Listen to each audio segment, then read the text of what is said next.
politics, long-haired weirdos, short-haired weirdos, vandals, hooligans. The government, hug the government, love the government, hug the government, love the government, hug the Welcome to The Politics Guys, a place for bipartisan, rational, and civil debate on American politics and policy. I'm Trey Orndorff, a political scientist at Oklahoma Christian University, and I'm joined by Ken Katkin, a professor of law at Chase Law School in Northern Kentucky. Welcome to the show again, Ken. Oh, it's great to be back, Trey. It is always a lot of fun to do the show, and today I think what we're going to lead off with, Ken, is a story that I don't think is going to get a lot of traction in a rational or a civil way, if it really gets much traction at all, because there's numbers involved, and that is the deficit for 2019. And I think this is going to be, and this is something that Mike and I have talked about on the show as well. This week, we got the numbers back. The deficit increased to $984 billion for 2019. That's 4.6% of the GDP. Now, for listeners, it's worth understanding here the difference between the deficit and the national debt, right? So the deficit is how much in the red the country is in one particular year. It's the amount we're short in terms of revenue versus spending. Debt, on the other hand, is how much the government owes as a result of all those yearly deficits or surpluses calculated. And we generally calculate that as a percent of the GDP. Now, what I think is a little bit of interesting context here is that, of course, we haven't always had this. So how has it kind of fluctuated? Well, if we kind of go back to the 90s, we actually had surpluses in the end of the Clinton era, 69 billion surplus in 98, 126 billion in 1990, 236 billion in 2000. And then as we move into the Bush era, that's going to change. As we move into the aughts, wars, depression, and a number of increased spending items are going to bring the deficit up. And in recent times, the largest deficit spending was actually during the Obama era from 2009 to 12, where every year it was over $1 trillion. It goes back down at the end of the Obama era to about 438 billion in 2015, and now it's been trending up.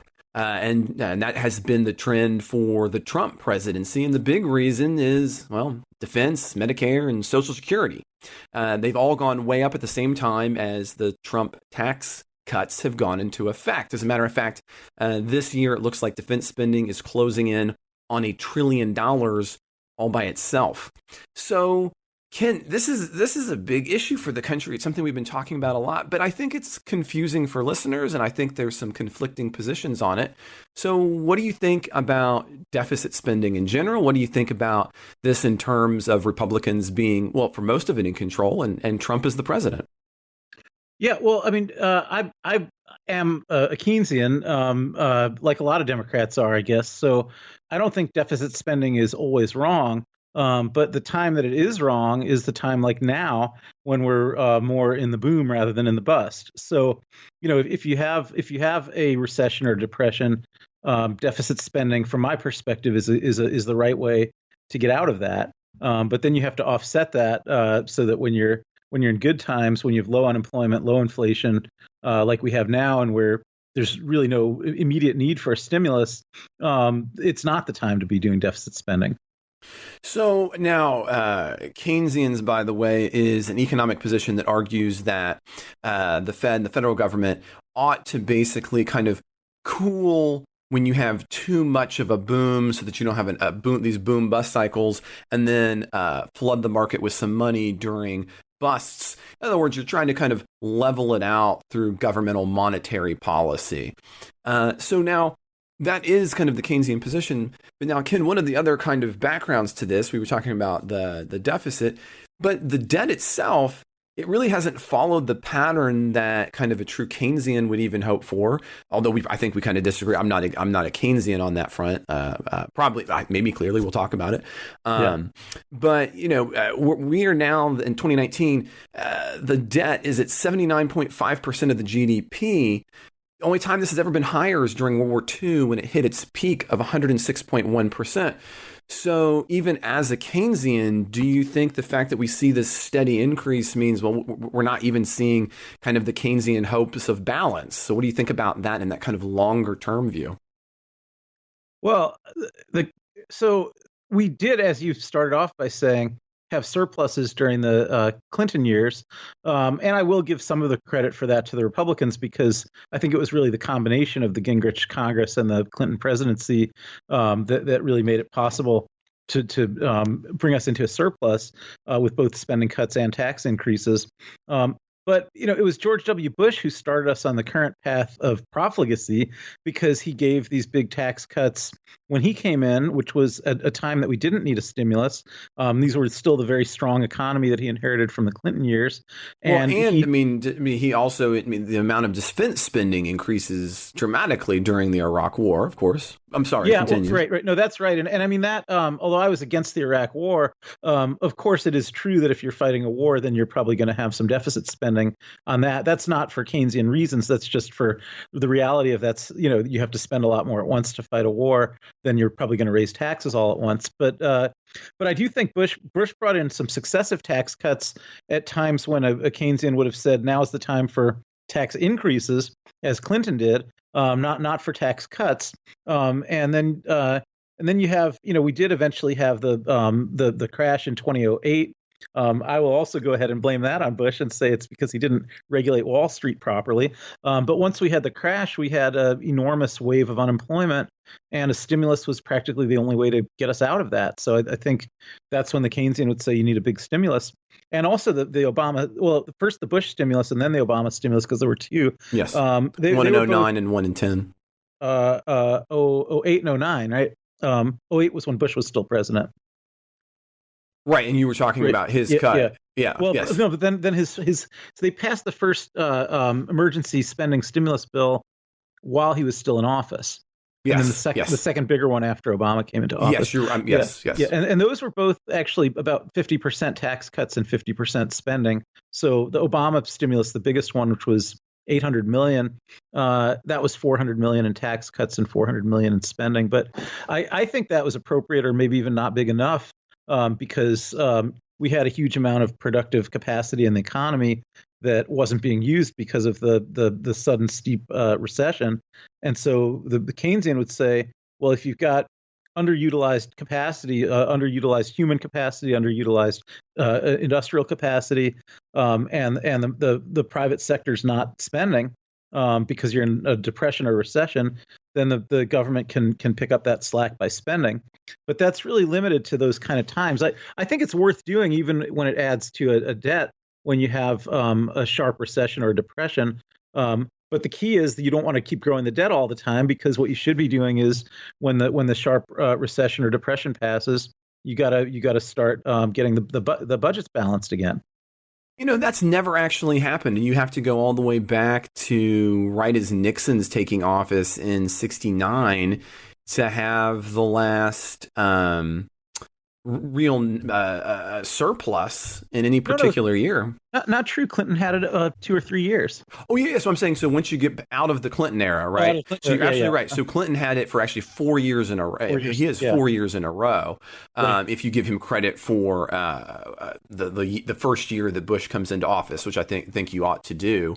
Yeah. But if you go back before Clinton, you have to go back into the 60s. Yeah. Before you have that. So I mean, it doesn't seem like, even as a Keynesian, that this idea that we're going to have any kind of balanced budget is ever happening, because whenever you're in, whichever party's in power, they either want to increase spending on their particular pony. For Republicans, it's the defense, right? It continues to increase year after year. And on the Democratic side, it continues to be social programs that simply aren't long-term sustainable unless somebody's willing to raise taxes at a level that's simply not going to pass. Yeah, I'm not going to. I don't agree. It's both parties. I think it's only Republicans that do that. So Democrats do sometimes big programs like the Affordable Care Act under Obama, and that didn't add a penny to the deficit. It was fully funded. enough taxes were levied as part of the Affordable Care Act to pay for the whole thing. And I think that's typically how Democratic, when you've had Democratic I Congresses mean, and Democratic historically, that's not presidents. the case. Democrats have been in control of both branches. They could have brought that down, and they didn't. Well, they did during the Clinton years. They did, as you just said, in the 60s during the Johnson years. So I think they That mostly was have. 1 year. Well, all of the current unfunded tax cuts have come from Republican administrations and Republican Congresses, whereas all of the spending programs that you're talking about, they've been funded. I don't think they've been unfunded. Well, I mean, two of the largest items that continued to fund the deficit was the initial of Social Security, which was never funded. It was never a balance. Social Security is a pay-as-you-go system that mostly worked. It's only there have been a few times in history when the payroll tax had to be increased to keep it working. But right now the challenge is primarily a demographic bulge with the baby boomers, and when the baby boomer generation passes through, there may need to be a little bit of underwriting and subsidy to keep the program solvent through that baby boomer generation. But then when it gets to be my generation after that, the Generation X, it'll easily be self-funding. It's only because you've got one generation. I would say one generation that's very large is gonna put some strains on the system. But as they die out, it comes right back into balance again. But as we come out, we actually have a continued deficit in the number of people being born. So the same problem, I mean, you get through the balloon and you still haven't fixed the fundamental problem that you're having, which you are rightfully pointing out, is you have it being pay as you go. But so, I mean, your argument is that you think that if Democrats had been solely in power, that we wouldn't have debt? Yeah, I do think that, actually. So, but they were in power for significant periods of time and debt increased. I mean, again, the only time that's going to stop is actually, when you rightfully note, when it took Democrats and Republicans kind of doing the thing they don't normally do and agreeing on during the Clinton years. Yeah, but you had some times in the 30s and 40s, well, when Democrats were in power, primarily Roosevelt, where the challenges were extraordinary. You had the Great Depression, you had World War II, so that did require a lot of deficit spending. But after that, the U.S. was mostly paying down the debt from the Depression and World War II, going into the 50s and 60s, and the tax rates were very high in the 50s and even into the 60s to pay that down. And then, but you were still, even in the 50s, except for except for 51, you have primarily deficit spending. Now, much teenier than you have today. I mean, you're talking somewhere in the $2 billion to $6 billion range, as opposed to what we're talking about, the trillion. But you don't have a steady pay down of the debt during the Democrat control.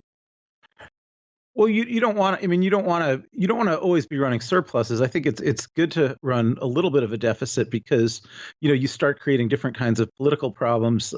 Like if the government starts having too much of a surplus, they got to figure out what to do with the money. Are they going to invest it in the private sector? Are they going to unbalance private sector competition by putting money in one thing or the other? So I think the very, very small deficits you're talking about in the 50s, might as well be considered surpluses or balanced budgets. Those are trivial deficits, but the idea of really big deficits, we mainly get that from the tax cutters, which have been Republicans. All tax cutting costs a lot more money than any of the programs really that Democrats have sponsored. And Social Security is, you're talking actually, about. I mean, none of the tax cuts have crossed the trillion mark, which is where your two major social services stand at.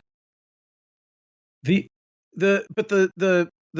talking about Social Security and Medicare? Yeah, I mean, so I don't disagree with you that tax cuts have cost significant money. The Trump tax cut was, but they're not bigger than what we're spending in per year. In social services. No, the question isn't whether they're bigger than what we're spending. The question is whether they're bigger than what we're spending minus what we're taxing to pay for those expenditures. So, I mean, we do pay big payroll taxes to pay for Social Security and Medicare. And so, to the extent that the spending is paid for, it doesn't cause a deficit. But the tax cuts purely cause deficit. Okay, so I see. So what you're arguing is because you're cutting. But I mean, I guess what I'm suggesting here is that you're arguing that because you're cutting the income, that's the only time you can see that as being a deficit spending. But if you increase the base and the amount of social services that you're offering, even if you keep taxes similar or at a rate, you effectively are creating a larger deficit. So I mean, I guess that's where I'm a little confused here. It's only if it's unpaid for. So let's use the Affordable Care Act as an example, right? The Affordable Care Act does cost about $1 trillion a year, but it also raised taxes by about $1 trillion a year. So it contributes nothing to the deficit.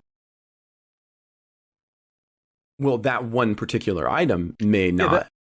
But that's what I'm saying. I'm saying that's typically the way the Democratic spending bills have operated. So I guess I disagree on that point, because again, if that was always the case, then we would see closer to zero deficit in long terms when Democrats have held office, and we don't. Well, we do. I mean, the last time that so Clinton was having, in fact, surpluses. Yes. And Obama came in and came in at a time when we'd had the biggest recession since the Great Depression, and so that's not a time that you'd expect to see a surplus. But after the initial 2 years of very, very high deficits, which I think a Keynesian would say were appropriate for those years, you come down to about 400 and well, in his last year, you're going to get 438 billion. Yeah. Yeah, the point is just the trajectory was downward. So it's not perfect. And sometimes you have to go in the other direction because you might have to respond to economic conditions on the ground or to sudden military needs. But during the Obama years, the trajectory was to shrink the deficit. It went in the direction of he inherited a recession which required high deficits, and he moved in the direction of reducing those deficits every year.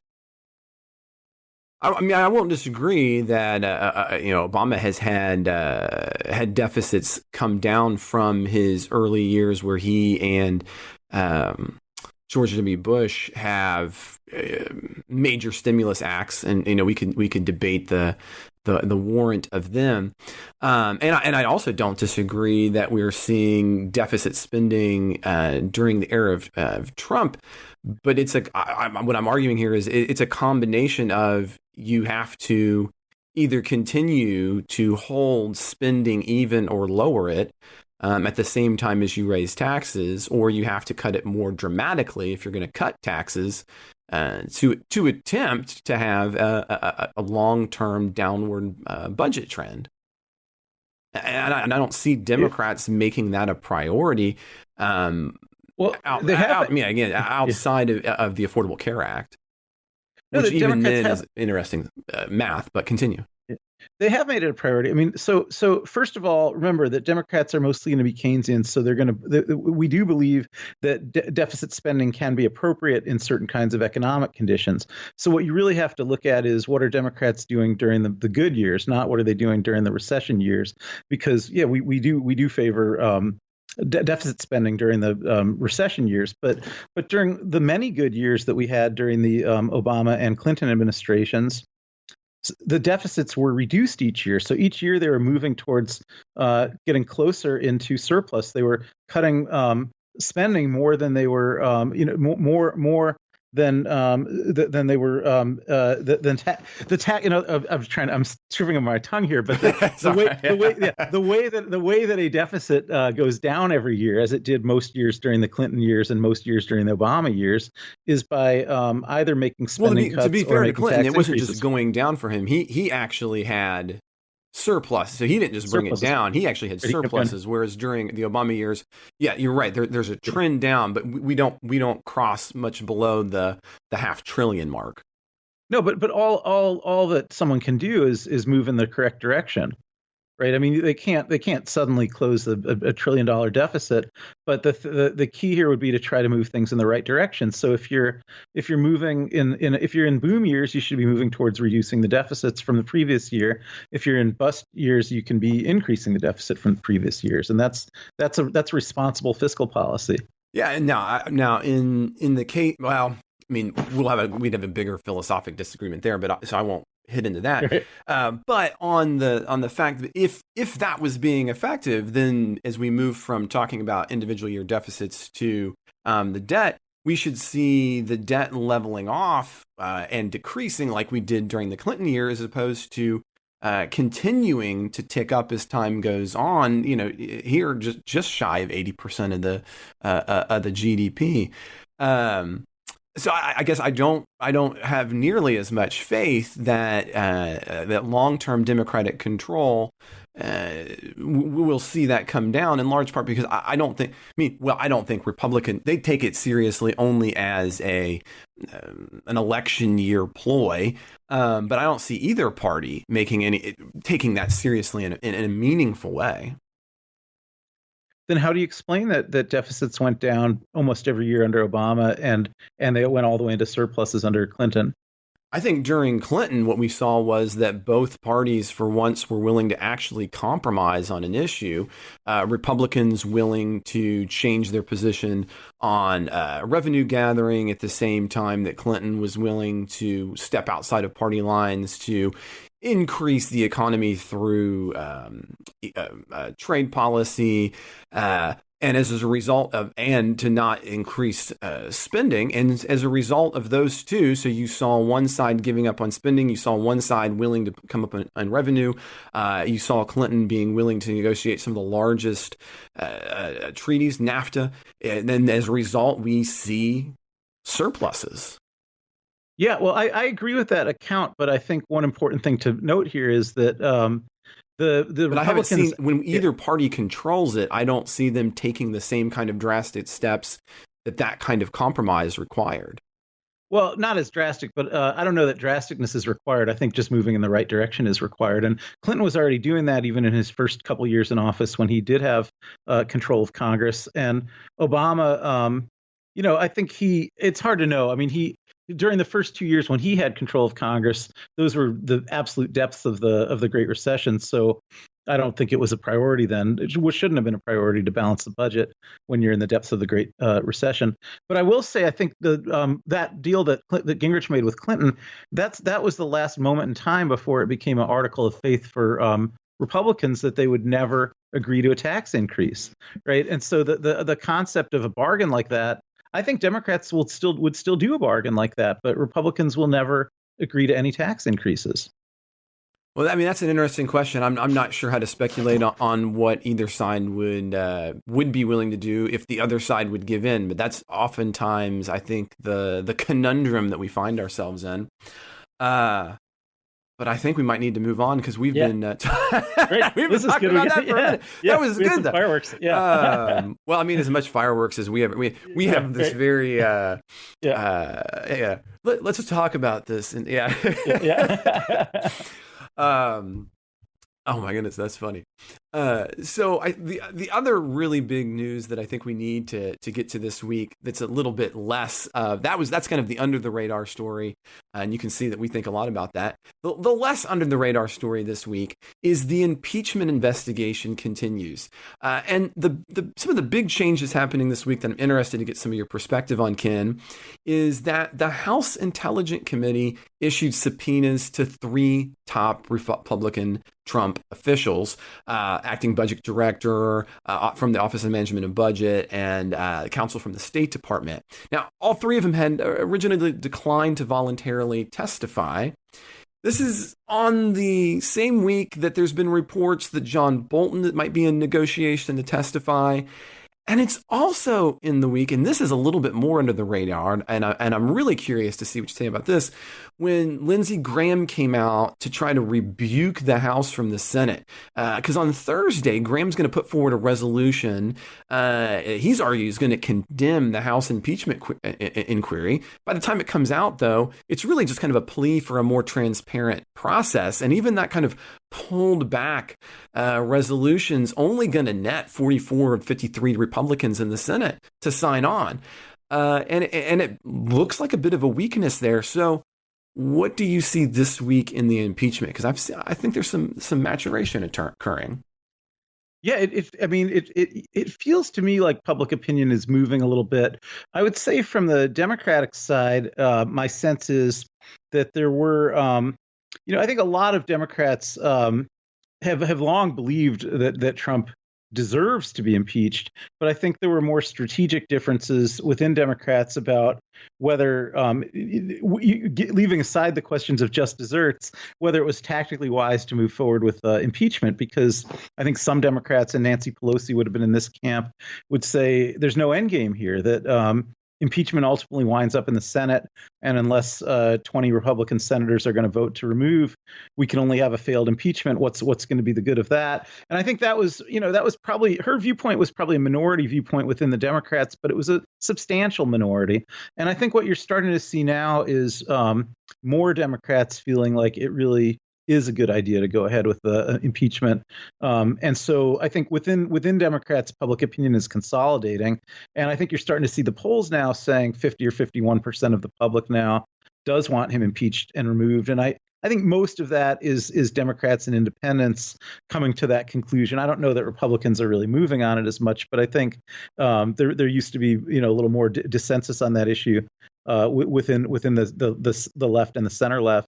But I'm going to ask you about Republicans. Do you think Republicans are moving on? What do you think is the explanation for why maybe 10 Republican senators will not sign on to Graham's bill?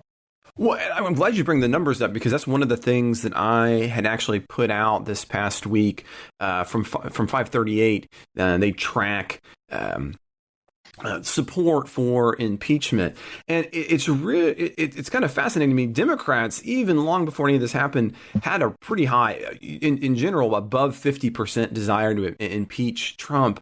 Really almost from day one, which I think some of our listeners, they kind of found that particularly fascinating. Now, right now, you're right. Almost all of the bump in the polls we've seen has been Democrats coming from somewhere in the 70s up into the 80%. Independents haven't crossed the 50-50 threshold yet. And Republicans, they saw a little bit of a tick, but it kind of appears to be just leveling off, hitting right around 12%. Which begs the question then, what you're kind of asking me is, why are senators not willing to come out on this? And I think the real answer here is, I'm not sure, unless you're Lindsey Graham, and I think you've lost touch with reality, I'm not sure what the advantage to coming out into this is if you're a senator. I don't think anybody's going to be voting to help or hurt you at this moment on the basis of impeachment, because the Democrats are the ones who primarily moved. They're not going to vote for you anyway. And if you're a Republican and you come out too in advance and something crazy happens, then you look like a fool. I'm not really sure what the win here is for Senate Republicans to take any kind of position. I mean, if I was a Senate Republican or I was working for one of these guys, my answer would be, which seems to be a number of their positions, which is, well, I'm going to be a juror. I'm not going to talk about this right now, because who knows what's going to happen in the upcoming months. Yeah, I mean, that makes sense to me, but I think maybe what Trump was hoping and what Graham was trying to help him with is that maybe a more forceful public resistance to impeachment would stop public opinion from moving any further towards impeachment than it already has, and that seems to have really backfired with with what Lindsey Graham did, because if he's saying, well, here's the number of senators that are against this impeachment, and it turns out to be 42 out of 100, that's pretty weak, but I think that Trump's idea was, well, it's going to be more than 50, and so that'll maybe throw some shade on the whole process of impeachment. Yeah, I mean, and it's always hard to kind of tell what's happening on the White House side. How coordinated those things really are. But I think from the more coordinated side, right? So you were incumbent Republicans in the Senate.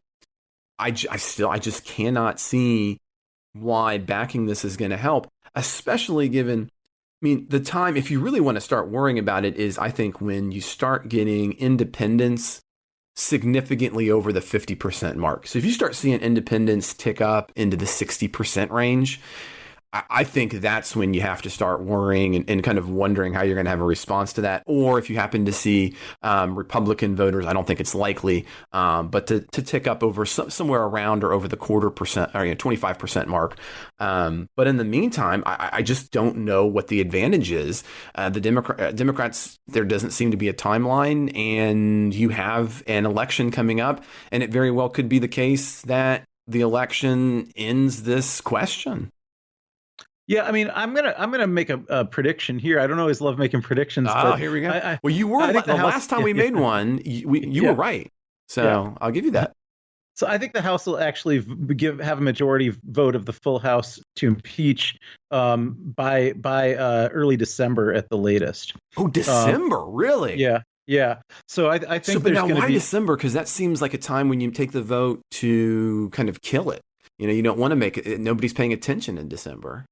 Well, I think that what the Democrats are going to want to do, they're having all these closed door hearings now, which are becoming, Gates and those people are trying to make it controversial. But the purpose of the closed door hearings is actually to get the information in order to present it all publicly. And it seems to me things are moving along at a pretty good clip there. And I think that the Democrats are probably going to be ready, fairly soon. I'm going to say within a month. To actually start having public hearings where, they are televised and the witnesses are there and all the members of Congress are there, where they lay the groundwork for the impeachment and then, with the public, and then they're going to vote the articles of impeachment. Now, but now I mean, and this is not me trying to, push back too hard here, but do you think pragmatically that they're really going to do that if those numbers don't tick up during a break when people are going to be paying less attention? I mean, right now you still haven't crossed that 50%. So do you really think that public hearings, say in the first couple of weeks in December, is going to be enough to bump those in a way, especially for some kind of in conservative leaning district Democrats to want to get on board with that vote? I mean, even right now, one of the reasons for not having a vote, and I'm not suggesting the Trump line here, that you have to do that to have a proceeding, but it's a tactical move by leadership, by Pelosi, to not have to put those people in an electoral bind. Right. So I guess what I'm thinking is that all the hearings I'm talking about, the televised hearings, that's all happening in November. So the vote comes at the end of all that. So I think that the people are, November is the time that the public is still paying attention. And I think the Democrats will be less concerned with when the trial in the Senate takes place, because the trial in the Senate is actually the thing that I don't think the Democrats will mind if the public's not paying so much attention, because, Trump's unquestionably going to get acquitted by the Republican Senate, and and probably McConnell. Technically it's Chief Justice Roberts that runs the trial, but all of his rulings can be overruled by the Senate Republicans. I think they're going to try to make it a pretty quick proceeding as best they can. Republican input is going to be much greater in what happens at the trial in the Senate, and there's going to be an acquittal at the Senate. So I think in terms of the part that the Democrats are interested in really using to influence public opinion, it'll be the public hearings that terminate in the impeachment vote at the end. And so that's what I think is going to happen pretty much in November. And that as we get into early December, that's when the House is done. And I think the bet here, and I think it's going to be a winning bet, is that public opinion is going to be turned by the hearings. So, with Nixon, he still had better than 50% favorable ratings just 2 weeks before he resigned. But it True. was things changed pretty quickly, though. Once so I think that's it's not so much that the Democrats are going to wait for public opinion to change. It's that this is how the Democrats are going to hope to change public opinion. Now, that is I think a reasonable assertion. Now, I would question the comparison, not because I don't think we have similar circumstances in the political realm, but I'm not sure if that the political communication realm exists in the same way. I'm not sure that television and those hearings will alone be enough of the catalyst to push that forward in the way that it was during the era of, the evening news and, news on the hour on the radio. But But that is a. I mean, I can respect the prediction you're making there, though, Ken. Yeah, and I actually think you're right about that too. I mean, one thing is I don't expect it to change public opinion enough to cause 20 Republican senators to change their vote. I don't think there is any end game here where Trump doesn't get acquitted. But I think Trump could be damaged by this in terms of the public eye. And November of this year, ending with a vote in early December, I think that's as good a time as any to do it. But after that, the campaign will start much more in earnest in the year 2020. And I think the public's attention will be on that. But I think the time to make that public case, I think, is sooner rather than later. And I think it's going to be the House proceeding rather than this trial in the Senate, where the Democrats do try to make that public case. So before we move to the next issue, I do want to ask a follow-up question that occurs to me as you're talking about it. So it seems like you almost have two predictions then, Ken. One being that we're going to have the vote right here at the beginning by December, but that the other one is that it sounds like your longer-term prediction is it happens now because you really think it's going to be a bunch of sound and fury signifying nothing in the long run, because then the attention all moves on to the election itself. Am I hearing both of those correctly? Well, yes, except I wouldn't say tale of sound and fury, only because I think there's a reasonable chance that this is going to knock out it's going to reduce some of Trump's support, particularly from independents. I don't think it's going to hurt him a lot in the eyes of his base. I doubt he'll lose any of his base over this, but his base is only 25 or 30% of the electorate. And so to the extent that independents are paying attention, even if the Senate doesn't remove Trump, and I don't think they will, you were talking about his unfavorables with independents. Now, I think you said he's roughly 50-50 with independents. But now that was just for supporting the impeachment. The impeachment. That let's see. I'm not even sure what his unfavorables are at the moment. I don't have that up in front of me, Ken. I'm sorry. Yeah, no, I don't know either. But I think I'm just saying I think it probably could change. I think that if independents are kind of feeling open-minded and watching the impeachment or reading coverage of it, I think that could turn them against Trump. So so the impact would be felt during the election. So I don't think there's no impact. I think there's impact, but the impact is primarily on electoral politics, and maybe also to other extent on what the government, what the executive branch does moving forward. It may be that the scrutiny will make other people who work in the executive branch more squeamish or more queasy about carrying out these kinds of things that are going to wind up being similar to what will be exposed at the impeachment hearings. Well, now we'll have to definitely make sure that we're on the docket to talk in the first weeks of December. So that, we can either talk about it being right or wrong. But I love it when we have something we're going to make a prediction about, because, we need to start tracking that, because I think, and I'm actually, this is a challenge to the rest of our Politics Guys hosts. I think that the two of us, when we've actually gone out on a limb and made an actual prediction, I think statistically we are better. I think we have a better batting average than I think anybody else on the show. Yeah, so I'm just going to throw that out there for everybody else. So when you're listening,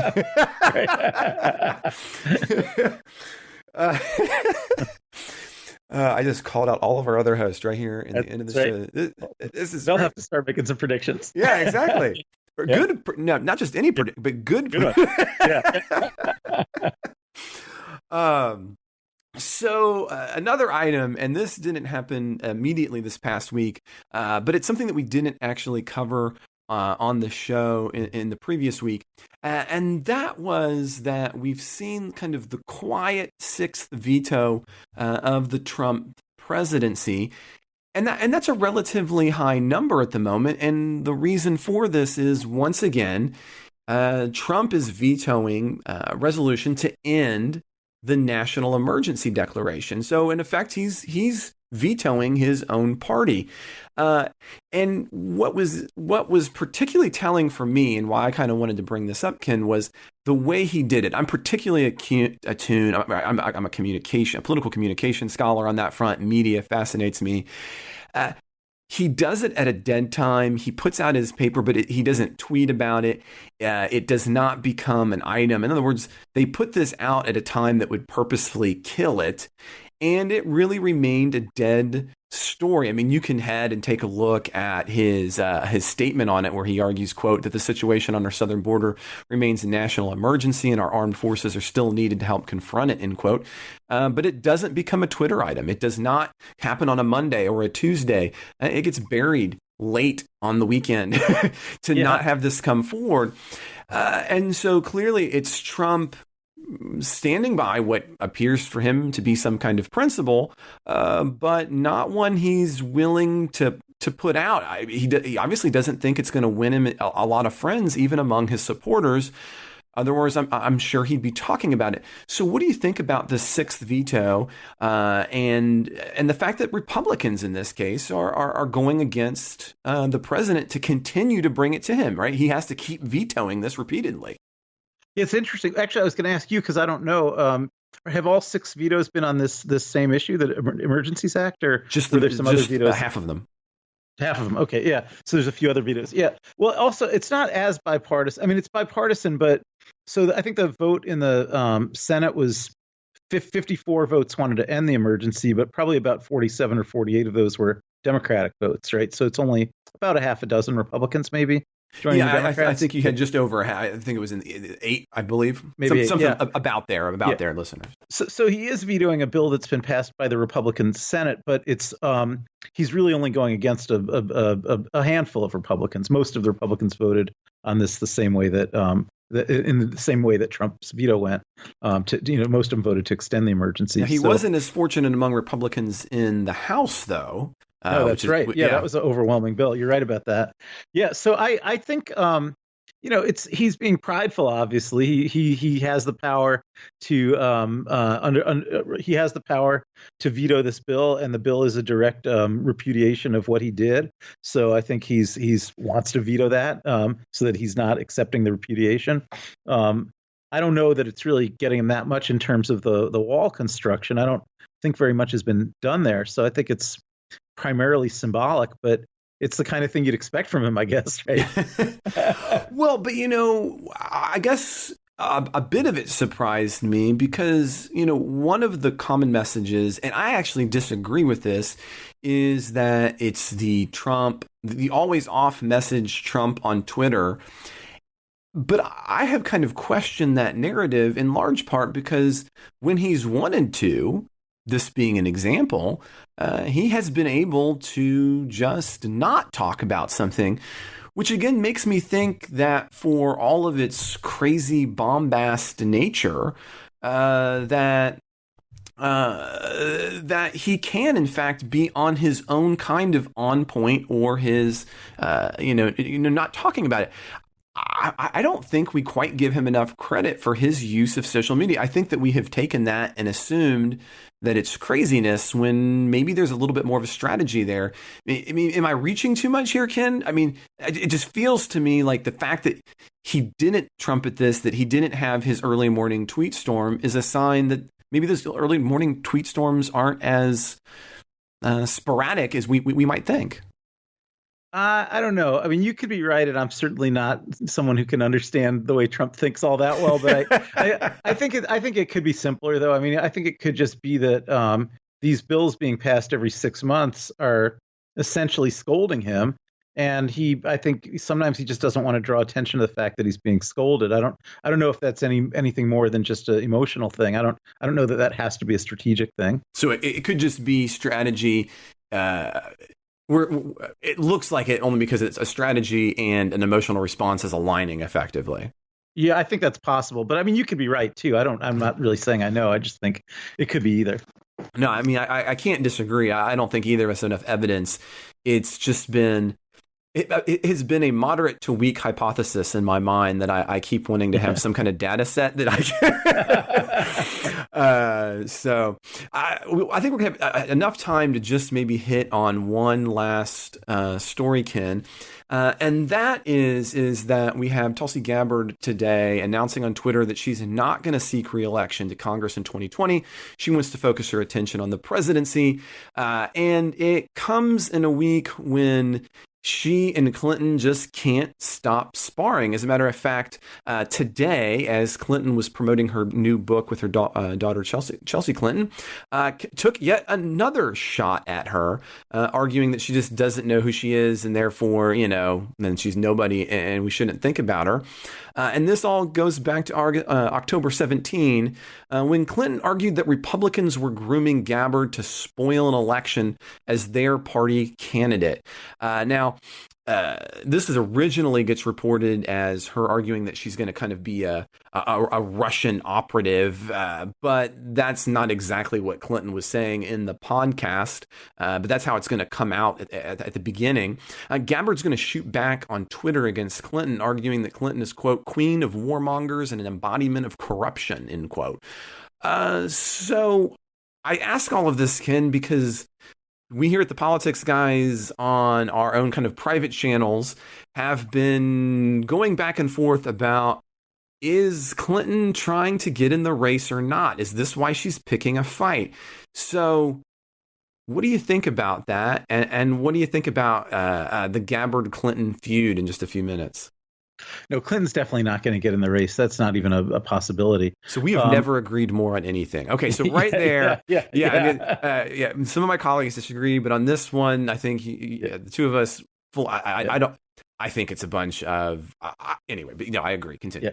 Yeah, that's not in the cards. I think that, to me, when I was trying to think, when Clinton first made those remarks and it got reported, I thought it was an unwise thing for her to do, for Clinton to do, because I thought it's divisive within the Democrats, and the Democrats have a problem now that, with so many candidates in, they've got to be really guarding against divisiveness. You really don't want, people to get so behind one of these candidates that if the other candidate becomes the nominee, they don't want to support that candidate. So I really did not appreciate what Hillary Clinton did in terms of sowing division. On the other hand, now I think Tulsi Gabbard, she is up to no good. I'll just say that. I think she, I don't know exactly what she's up to. Maybe she is going to launch a third party run and play a spoiler role. I think Clinton, maybe her emotions got the better of her. Clinton's did, because I think she blames Jill Stein for her loss to Trump. Right. So I think when Clinton sees a third party candidate who could take away a small number of progressive votes in very close states like Michigan or Wisconsin or Pennsylvania, could flip those states. And that I think that really is how Clinton lost. If Jill Stein hadn't taken those votes in those states, if even 2/3 of the Stein voters had voted for Clinton, she would have won those states and won the election. So I think this appealed, it touched her in a visceral, emotional kind of way, that there's someone else out there that's going to play that Jill Stein role and that's going to screw things up. And I think it could be true. I mean, because Gabbard is still raising money, right? She's raising money for her presidential run, but she's dropped her congressional run. And it's completely obvious she's not going to be the Democratic nominee. So what's she raising this money for? And it seems to me the possibility is there that she's actually thinking of a third party run, and that if she does do a third party run, that Republicans are in fact going to be finding ways to tacitly support that, and that's going to be very helpful to Trump. So I think that's a very real possibility. It could also be the case that Gabbard is trying to do something like get a job on Fox News. It's not necessarily that she's doing a third party run. And I know Michael Baranowski told me that that's what he thinks she's up to, that she's just trying to get a Fox News commentator gig or something like that. Well, see, and there we have like an off the record prediction. But Ken, it has been wonderful doing the show with you. But I want to let everybody know that if you're a supporter, you're not done yet, because Ken and I, as soon as we get done here with the show, we're going to be doing a bonus podcast episode for our supporters. It's one of those supporters only perks you get when you support us on our Patreon page at patreon.com/politicsguys, or you head to politicsguys.com/support. We've got so many cool things happening on that front. It has been amazing to me to see all the different bonuses we're going to get. And this week, you're going to get another first from the Politics Guys, and it's going to come from Michael Baranowski, as a matter of fact. He is right now doing our first ever video response. So he's actually going to be doing this week a video quick take for our supporters. So if you want to see the first ever Video Politics Guys, that's happening this week. It's happening with Michael Baranowski. And you can do that by heading to our Patreon page at patreon.com/politicsguys, or you can go to politicsguys.com/support. And as soon as you do that, you're going to be able to see both the bonus show and the bonus quick take show video style from Mike. If you got a question, a comment, or a correction, or just some random thought you want to share, you can always reach us at mail@politicsguys.com. Our Facebook page is where you can message us, and we post throughout the week. It's at facebook.com/politicsguys page. And I want to let you know that in the spirit of trying to make sure that even on social media, that we have a rational and civil debate, we've instituted some Facebook policies. We've gotten rid of ad hominem attacks and weird kind of memes so that it's a safe space for listeners to actually engage in conversation. So when Ken and I disagree, neither of us are at least visibly, giving each other the finger or anything like that. Instead, I thought you were going to laugh at that, Ken. I was going to be honest. But we hope that you'll find that new space at facebook.com/politicsguys page. Much more uplifting, something you'd much rather see coming through your feed. We're also on Twitter at Politics Guys. So subscribing to the show really helps, but so does a lot of other free things. And that includes sharing episodes on social media, posting about your favorite episodes, your favorite host. Hooking us up that way is amazing, and we really do appreciate it. It's also incredible how important leaving reviews on iTunes and Spotify are, or whatever podcast app you use. We really appreciate you. The executive producers of the Politics Guys are Bruce Johnson, Wilmer Morano, Andra Masker, and Daniel Toe. Today's show is produced by Trey Orndorff. We'll be back with a new show on Wednesday. We hope you'll join us then.